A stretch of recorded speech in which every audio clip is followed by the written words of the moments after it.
আসসালামু আলাইকুম। গুমাফ মাশরুম ফার্মে আপনাকে স্বাগতম। আজকে আমি যে মাশরুম নিয়ে কথা বলবো সেটি ওয়েস্টার্ন মাশরুমের পিও2 এবং SK51 জাতের।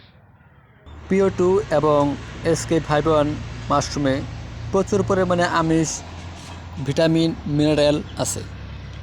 মাশরুমের protein, vitamin b, c, d, potassium, calcium, folate, lignin, folic acid পর্যন্ত বিদ্যমান। এছাড়াও রয়েছে riboflavin, niacin, iron, amino acid, antimicrobial এবং অ্যান্টিঅক্সিডেন্টের মতো বিভিন্ন ধরনের উপাদান। এ সকল উপাদান ক্যান্সার প্রতিরোধে, রোগ প্রতিরোধ ক্ষমতা বৃদ্ধিতে, হৃদরোগে, ডায়াবেটিস নিয়ন্ত্রণে, হজম সহায়তা এবং ওজন কমাতে অত্যন্ত গুরুত্বপূর্ণ ভূমিকা পালন করে। যেমন ক্যান্সার প্রতিরোধে মাশরুমে থাকা অ্যান্টিঅক্সিডেন্ট এবং ফাইটোকেমিক্যালস ক্যান্সার কোষকে বৃদ্ধি রোধ করতে সহায়তা করে। এছাড়া রোগ প্রতিরোধ ক্ষমতা বৃদ্ধিতে মাশরুমে থাকা বেটা গ্লুকান ইমিউন সিস্টেমকে শক্তিশালী করে, যার ফলে শরীরের রোগ প্রতিরোধ ক্ষমতা বৃদ্ধি হয়।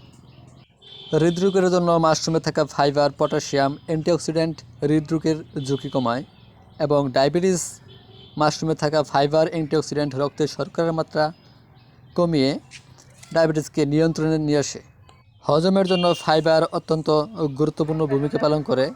ফাইবার খাদ্যকে হজম করতে সহায়তা করে।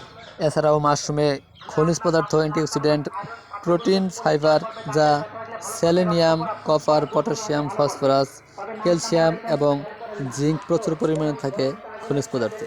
শুধু তাই নয়, পিও2 মাশরুম দিয়ে আপনি বাহারি ধরনের স্যুপ, সমোসা এবং বিভিন্ন ধরনের আইটেম তৈরি করতে পারবেন, যা অত্যন্ত শরীরের জন্য কার্যকরী এবং বাহারি খাবার হিসেবে গণ্য করা হয়। তাই আপনার পরিবারের পুষ্টি চাহিদা পূরণের জন্য আপনি নিয়মিত খান মাশরুম এবং মাশরুমের বিভিন্ন ধরনের বাহারি খাবার। আসসালামু আলাইকুম।